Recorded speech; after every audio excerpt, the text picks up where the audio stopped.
Hello, everyone, and welcome to the Waynesburg Effect. I'm Ryan Schwertfeger, alongside our panelists, Mitchell Ross and Andy Stanko.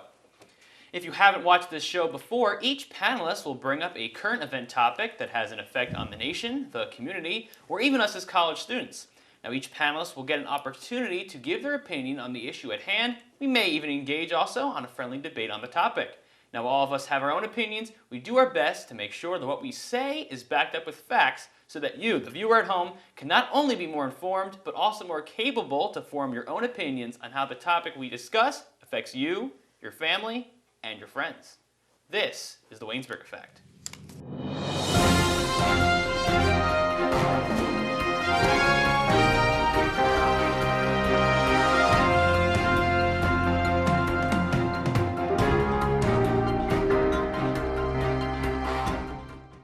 Welcome back to the Waynesburg Effect. Let's get our show started with our first topic and Mr. Andy Stanko. Hey, let's do it. Here on the Waynesburg Effect, we discussed the most recent Republican debate in our first episode, and now it's time to turn the tables and react to the recent Democratic debate. Now, instead of 11 candidates vying for talking time, 5 candidates took the stage in Las Vegas for the first of 6 Democratic debates during primary season. Former Secretary of State Hillary Clinton and Senator Bernie Sanders entered as party frontrunners. And gentlemen, in your respective opinions, how did Hillary and Bernie perform under the bright lights in Vegas? I think Hillary did exactly what she needed to do. I mean, she put on a really good performance. She had a few good lines that she said, which, if you watch the SNL skit, I think was actually pretty accurate in saying that she very much rehearsed everything that she was going to say. She did the best to make sure that she got her message across, while at the same time trying to appeal to the voters who have been going to Bernie Sanders instead of her. Bernie Sanders, I think, did a good job as well. I'm curious to see what happens with this comment that he made about the emails that was more of a booster to Hillary Clinton. I'm curious to see how that turns out. And then out of the other 3 candidates, I think the only one out of the other 3 that really seemed to shine was Governor O'Malley. However, the question is he actually going to gain any support following the debate, given the mega stardom that both Hillary Clinton and Bernie Sanders have brought recently to the campaign? Do you have a winner of the debate, in your opinion? I don't have a specific winner. I think Hillary did what she needed to do. Bernie did what he needed to do. The other 3 candidates that were up there needed something to get themselves more attention, more energy, and I don't really think they did that, although I thought O'Malley did look good. I don't think enough that he really is going to make any big difference. Mitch, Bernie, Hillary, thoughts? Exactly, and you're saying it the right way, because with no offense to Chafee or O'Malley or Webb, who has since dropped out of the Democratic race, this is a 2-horse race. It's about Sanders, it's about Clinton, and Clinton and Sanders, no man's land. The rest of the candidates are way down here. That's what it is right now. And just look at the time they had to talk as an example of that. Out of the roughly 95 minutes of content that was given for the debate, 60% of that time was given to just those 2 candidates, obviously leaving 40% for the other 3 combined. As far as talking about who won, that's a bit of a toss-up. From what I've read and what I saw, exactly what Ryan was saying. Sanders did what he needed to do. If you like Sanders going in, you probably still like him now. Same thing for Clinton. She gave some good points. She impressed her supporters, and it's really a toss-up. I mean, like you said, Andy, it's only 1 of 6, so there's a lot of ground. A lot of time to see what happens in the next couple of months. Well, I certainly agree that Hillary and Sanders were certainly the 2 most impressive candidates in the debate. Now, they both had moments where Hillary had the words, "I represented Wall Street," come out of her mouth in that order. I guarantee that's going to end up in a political ad come later in the primary cycle, if not next year. And Bernie Sanders, I'm not sure how effective his overall strategy of targeting young voters will be, considering voter turnout. How effective is that early age range? And what do you guys think in terms of Bernie? Every time he wants to say, listen, all I have to do is explain what democratic socialism is, and people will understand. I think every time he says the word socialism, he's losing. Yes, I think so too. I think that's not a popular term to be thrown around. And on a side note, I think something else that hurts Sanders going forward is the fact that Joe Biden announced that he's not going to run for president. If you looked at the polls suggesting that Biden was going to run for president, that gave Hillary Clinton, in those polls, 41% of the vote, because it took away from some of her support with Biden saying he might run.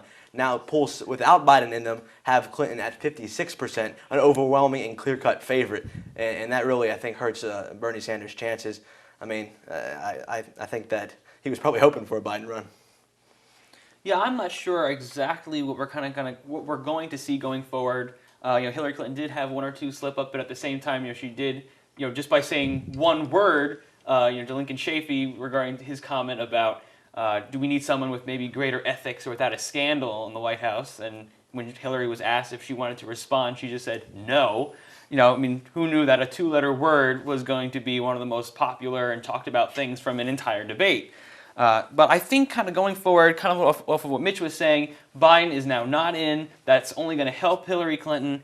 And kind of we've been saying this whole time, it's going to be just a two-horse race of Bernie versus Hillary. I personally, I don't think Bernie's going to have a chance. However, he is going to be successful, as we even saw during the debate, of trying to push Hillary more and more to the left to get the policies that he wants done across.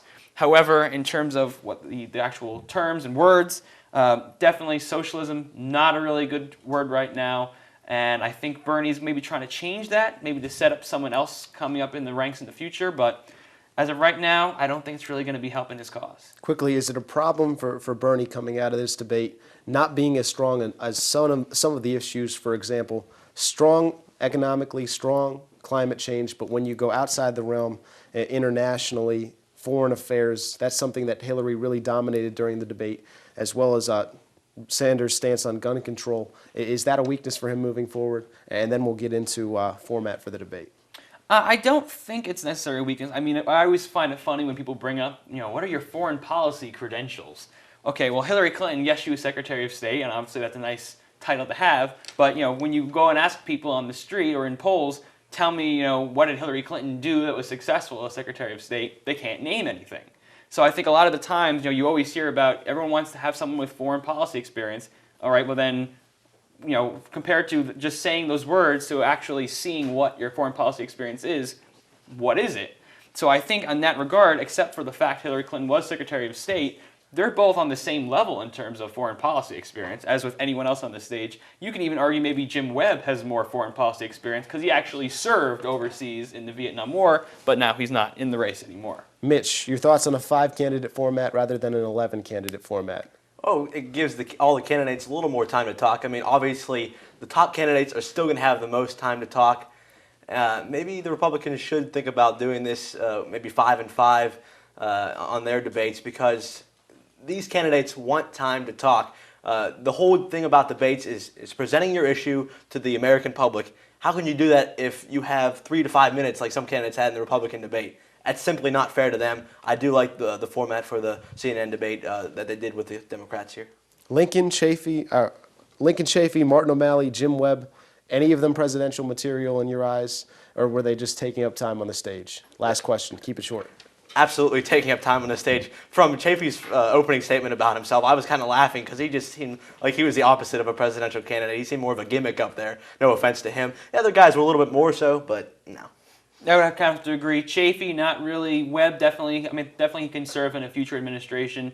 Out of the other, kind of like I said earlier, out of the other three, O'Malley is the only one who I think maybe has a good future with the party. I agree as well. The next stop on the Democratic debate trail is in South Carolina on Friday, November the 6th, while the Republicans spar once more in the final week of October in Colorado.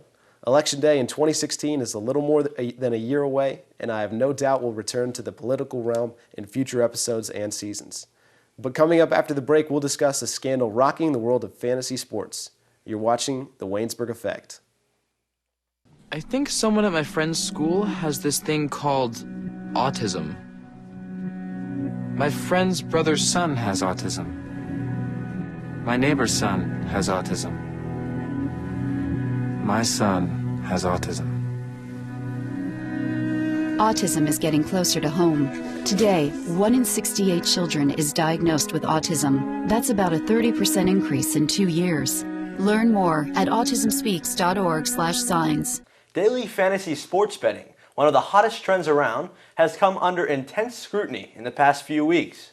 First, a DraftKings employee won $350,000 in FanDuel after allegedly leaking information about who had placed what bets that day. Then the New York Attorney General's office announced it was launching an inquiry into the two sites. Now there's news that the Department of Justice and the FBI are investigating the sites to determine if betting going on there is actually illegal gambling. Meanwhile, members of Congress have called for the Federal Trade Commission to investigate the sites, and we're likely to see hearings in the House early next year looking into the fairness and legality of sites like DraftKings and FanDuel.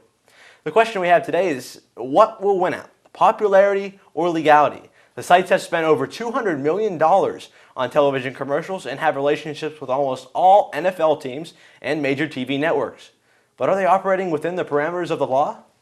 Guys, I'll ask you first, is this illegal gambling? And if so, how should it be regulated? Andy? Well, the fact that it's still legal is when you go back to the Unlawful Gambling Enforcement Act of 2006, it specifically names fantasy sports under the law as being allowed, as long as people are not betting on the outcome of a single game, nor on the performance of a single player. Fantasy owners must make decisions to pick multiple players for their teams, participating in games of skill versus games of chance. Now that's what the precedent is now. That's the letter of the law. There is a crowd out there that says to bet on something with the potential to win money or lose money is gambling. And really, it's making that decision either way. And where we are today, with the reality of our culture, to ignore the influence and the scale of daily fantasy today would be a mistake. It's something that's moving huge sums of money, and the demographics of daily fantasy are far and beyond wider than traditional gambling, and it's grown into a multi-billion-dollar industry.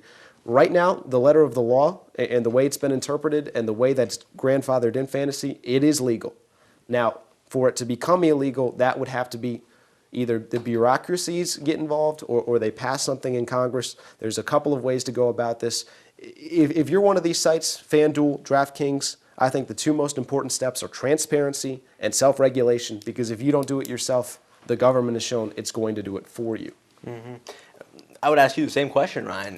Do you think this is an illegal gambling thing, and how would you regulate that? Well, the thing is, it does definitely sound suspicious Right. regarding some of the things going on. However, if you look at what the law actually says, it's, as far as I'm concerned, it's not, because there's a small loophole that's in there that says that if you're doing fantasy sports, that it's not illegal, especially if you're trying to do like just amongst friends. And that's the thing that's been really difficult, because they've been using that as a reason that they're still in existence, and they haven't been federally regulated. So, Senator Robert Menendez from New Jersey and Representative Frank Pallone, also from New Jersey, they've both come out saying that they are, quote, they are operating in a void within the legal structure without any regulation or the necessary transparency.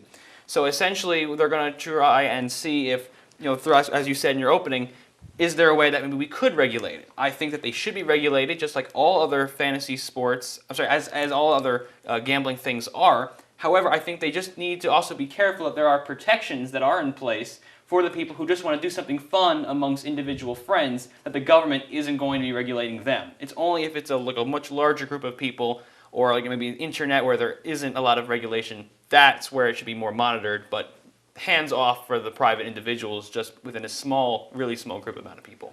And definitely interesting points you made there. But moving into the other thing I talked about, how this has become incredibly popular. It's crazy how big it's become and how fast that it's become this big. I mean, people love sports, they love fantasy, and they love money. Put the three together, and it's no shock then why it's this big. I want to transition and ask you, Andy, a question. Do you think that the NFL and TV networks should be partnering up with the gambling industry, basically? Well, in terms of fantasy sports, absolutely, the NFL has benefited from fantasy sports blowing up, because in terms of fantasy, it is the easiest fantasy sport to play. Unlike baseball, football, whatever, or basketball, whatever you want to do. Football, the games are typically all on Sunday. You need to check your lineup once and go from there. And with all of the games on all of the time, the Red Zone channel, availability across different networks, you can see all of your players in all of your leagues compete. And it's very simple. It's been done casually since the 90s or even before then in office pools, at schools. It's been accepted into the NFL experience for casual and hardcore fans alike. And according to Stats Inc., there are 57 million fantasy players out there. Just think of how much revenue, how many eyeballs the NFL is getting from that. And when it comes to the gambling aspect, you're not dealing with point spreads, plus, minus 4.5. What does this mean? It's a game that people have been playing for years and years and years, and now they put money on the line, and now it's access to what is easy money in the eyes of some people. So it's certainly an issue that needs to be addressed some way, somehow. It's definitely that popularity you're talking about with how many people that compete in this fantasy league is definitely true, and it's continuing to grow. Look at DraftKings this past Sunday, 4.14 million entrants in their contest. That's compared to 3.75 just 2 weeks ago. And that's even after the insider trading ordeal. And really, when you're DraftKings or the other one, transparency, strict rules, and enforcing those rules so you don't have any of those insider trading things happen ever again, because that is something that can break this industry and bring in regulation. And I would be, Ryan, you mentioned regulations in New Jersey. Nevada's another one. And I'm not sure the motives are pure when you consider those two states specifically. Nevada allowing gambling. This is starting to come in on that market. They're trying to get it exclusively in that state. New Jersey working towards legalizing. Correct. I'm not sure if the motives are pure, but if these groups, DraftKings as well as FanDuel, don't get it together in terms of transparency, self-regulation, I don't see why or how they can go on without government regulation. Well, as you said, the article that I mentioned is a U.S. senator and representative. Both are from New Jersey, so they have an interest in this nationwide because FanDuel and DraftKings, a lot of people across the country play it. But you're right in that a lot of states like New Jersey, Nevada, they're looking for different ways to try and raise more revenues, especially for a place like New Jersey that has the issue with Atlantic City. They're looking for any way possible to try and make more money. So they're looking at all the different options, trying to see what's going to wind up working. So I think a lot of different states, especially with budget deficits, they're looking for a way to make money, and this is one of them. Definitely a lot on the table and a lot to discuss, but we'll see how it turns out here in the next couple weeks. Coming up after the break, we'll discuss future federal regulations regarding drones. You're watching The Waynesburg Effect. The inherent right to work is one of the elemental privileges of a free people. Endowed, as our nation is, with abundant physical resources, and inspired as it should be to make those resources and opportunities available for the enjoyment of all, we approach reemployment with the real hope of finding a better answer than we have now. Donate to Goodwill, where your donations help fund job placement and training for people in your community. What's something you could give your little nephew for Christmas, and something that can soon be used by one of the world's largest companies? The answer? Drones. This evolving and growing piece of technology that is becoming ever more commonplace in society today, whether it is for military purposes, commercial application, or for fun, personal, at-home use, is worrying the federal government, and they are now taking action. We have a quick clip of Transportation Secretary Anthony Fox about what he had to say about it. We're going to require operators of drones to register their aircraft just like commercial drone operators do currently. The details of this new registration system will be developed by a task force consisting of government, leaders, and a diverse group of stakeholders. They hope to have registration set up in the next 2 months for Americans to register. According to the Washington Post, new drone owners would have to register their purchases online and confirm that they have familiarized themselves with the basic guidelines for where drones can fly and under what conditions. The question at hand, though, is this: does the call of safety by the federal government prohibit the innovative spirit amongst Americans? What are the privacy concerns of the government getting involved in people's personal drones, and does that open Pandora's box to other private items by Americans nationwide? So kind of a very broad, overreaching subject, actually even going a little bit into the subject of what federal regulations are. They did say that at least for the Los Angeles International Airport, since April 2014, there's been more than 40 instances of dangerous encounters of airplanes with small remote-controlled aircraft. And I think that's really dangerous. You have to watch out. You want to make sure civilians are kept safe. But at the same time, what are the limits between letting people have fun with their own devices and gadgets and making sure that the public is safe? So, Mr. Stanko, I'll start with you. What do you think should win in the end? Should it be the safety of the general American people with more government regulation, or should it be the freedom aspect of letting homeowners and private businesses operate the way that they should? I'm for safety and accountability. That's what this registration is all about. Number one, to educate drone owners about how to fly your drone safely, where and how you can fly your drone. And then number two, If your drone is one of those 40 drones that gets into trouble and the drone finds its way to the ground and into the hands of the authorities, they can find you and reprimand you as such. Now, to you law-abiding citizens, would you go into private property and take photographs on the property without permission of the owner, just on foot? The same thing is true. Would the owner be upset with that sort of activity? Probably. And doing it with a drone doesn't seem like it's too different to me. I feel like registering your drone, should it come to the ground, that's a way to really hold the owner of the drone accountable. And then, of course, the safety factor. You can't underscore it enough. Really, it's about drawing that line, though. What is the line? Like, you mentioned getting your nephew a drone, a remote-controlled airplane. That's this big, and he's just flying it around the living room. Does that need to be registered? Absolutely not. But drones that are big enough to hurt people, I certainly, registration for safety and accountability, I'm all for it. Mr. Ross, similar question to you as to what's more important, safety versus freedom. And I'd also like to ask if you could touch on the aspect that was also in the question in terms of if the government puts lots of regulations in place, does that ruin the innovative spirit of Americans and companies who are producing these drones to try and constantly evolve technology? Well, first on the safety and freedom issue, I kind of lean towards what Andy's saying. I agree a lot with it. And you have to protect the people, even if it does cost a little bit of that, if it takes away that little bit of the freedom. It's because of the nuisance that some drones have caused the last couple of years. There's been interfering with firefighters, flown into tall buildings, crashed into bystanders on the ground. There's been all sorts of situations like that. And it's only going to go up because U.S. hobbyists are projected to buy about 700,000 drones this year, and that's a 63% increase from 2014. Mm-hmm. So if there's a problem with some safety issues right now and people are going to buy more, you can't help but think that the safety issues are going to rise as well. I mean, there's the correlation there. The FAA lacks the authority to require the drone hobbyists to obtain the pilot license or anything like that or get training for flying these things. But at the same time, they can impose civil fines, and that's the accountability thing kind of that you're talking about with the fines that would endanger people if their drones are flying to their properties or on the ground. I mean, there's a lot of legality issues there, so just for the sake of that, I don't know if I'd want one of these for Christmas like you're talking about, Ryan, but as far as the innovative spirit, I can't say.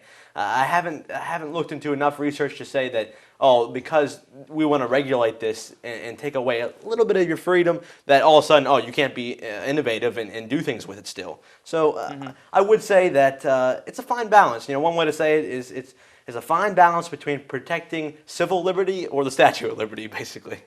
Now, I'll go over to Mr. Stanko really quickly. You had brought this up a little bit when you were just talking earlier. If you were in charge, if you were Secretary Fox, if you are someone from the FAA, what are some rules that you would put in place? Who should get regulated and who should not get regulated? Well, I think drones big enough to hurt somebody, that one probably should be regulated. Drones that are going too high in the air, I certainly would be for being able to jam electronics and bring down drones in a situation in which safety or emergencies happen. There have been instances where fires have been, forest fires haven't been able to be put out through the aircraft because of drones in the area being in the way. But listen, this won't stop irresponsible or illegal use. There are still those in America who drive without a license, who drive under the influence of alcohol. There are still those who break the laws. Mm-hmm. And that's the way it is. That's the way it's going to be. But to do this and to get the safety and the accountability aspect, and I certainly think these rules aren't really infringing upon the freedom, keeping them from flying over 400 feet, within 5 miles of an airport without permission. You can ask permission, and if they say no, go somewhere else, and then keep them in the sight of the operator. It's really, a lot of it is common sense and doing what is right, and it shouldn't be that we need to tell you what to do if you're regulators, but that's the way it is. We've already had the instances. You mentioned in LA the instances, and a little common sense goes a long way. Unfortunately, that's not the case for all Americans, so I am for registration and finding a way to enforce these laws that have been largely ignored and been difficult to enforce. And very quickly, Mr. Ross, what say you? I would agree with what he's saying. I think that he mentioned the two things there. The size of the drone, if it could hurt people, that needs to be regulated. If it's flying too high in there, that can be regulated. I don't know the technology ways, whether it's frequency with it, where you can automatically shut it down and bring it to the ground. But those would be the two areas, the size of it and where it's flying. That's what you need to regulate. that still gives you that innovative spirit you're talking about. There's so much you could do with your drone within that parameter. Well, they want to come up with the rules definitely before the Christmas buying season for all those new people. So let's see if the government can act quickly for a change, I guess you could say. But coming up next, we're going to conclude with our final speed round. So don't go away. Stay tuned. Share your heart, share your love. Make a shelter pet part of your world. Welcome back. Now for our final segment, we're going to do something that's always a lot of fun here on the Waynesburg Effect. We're all going to discuss something that caught our eye in the news as of late for our final speed round. So we'll start off with Andy Stanko. What'd you find for us today? Well, out in Colorado, this summer marked the 3rd anniversary of the Waldo Canyon Fire. Just 4 miles southwest of Colorado Springs, over 18,000 acres and 300 homes were burned, and 2 people died in the blaze. But the community has continued to rally around each other to support disaster relief, fire recovery, outdoor recoveries, and open space maintenance in and around Colorado Springs. That effort is still ongoing, and last week over 3,400 people flocked to Colorado Springs to participate in the 4th annual Waldo 5K, where proceeds go to local nonprofit organizations, and with registration, each participant receives a Where's Waldo costume, and that kit included a striped shirt, glasses, a hat, and the streets were flooded with Waldos and Wendas to raise money. And the pictures from the event are just outrageous. It looked like a really fun time, and it was for a great cause. What more could you ask for a community? That caught my eye for sure. I think this that's past really week. great. Now, people being creative and continuing to rally support for the cause. And this is now year after year after year, and it just continues to grow. Great stuff out of that. Hopefully we'll continue to find them on the news. We'll go over to Mr. Ross. What do you have for us? I was going to say that answers the question. Where's Waldo? Colorado Springs. Yeah.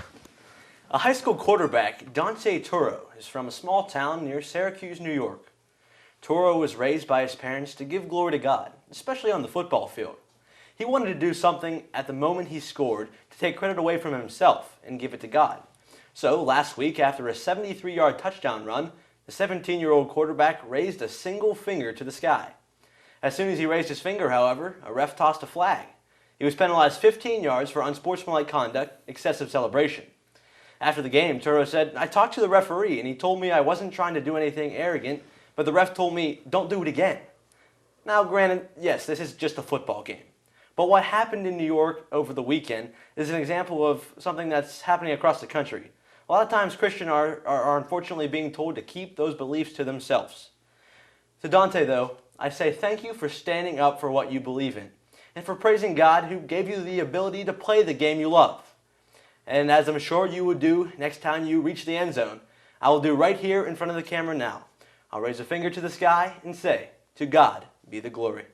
Right? So I guess we'll have to see what ends up happening with that. Or do you know if there's going to be anything that comes out of that at all? Or not much else was said, but it's definitely interesting to see that situation. But Turo did say that next time he gets in the end zone, he's going to still give God the glory for that touchdown. We'll have to keep hearing about him. Absolutely. My thing that I have is I was just doing some homework a few days ago, and to my surprise, I was just going on Facebook, and I saw an ad for a presidential candidate, Governor Chris Christie from my home state of New Jersey, and I had attended his campaign election launch because it was not too far from my house. Thought it would be a fun event to go to. And what do I know? I start watching the campaign PAC video that was for his candidacy, and all of a sudden I spotted myself in the video. So, of course, that was quite to my surprise. I wasn't expecting to see myself in a video. And apparently this is a video that's going to be shown across the nation to have people to try and get support of the governor. So I've told family and friends to keep their eye out. But I thought it was kind of funny, and so can you guys keep your eye on it as well as you're going? Absolutely. Sure. I mean, that means you're a Chris Christie supporter, though. I have someone who I'm endorsing, but I'm not saying that publicly. Okay. Because we try and keep things fair and balanced here on the Waynesburg Effect, so I'm not going to let you know who I support. Sounds good, Ryan. We have to try and keep that balance in check. Fair enough. So that's going to wrap things up here for the Waynesburg Effect. Thanks for watching, and join us next week right here on the Waynesburg Effect.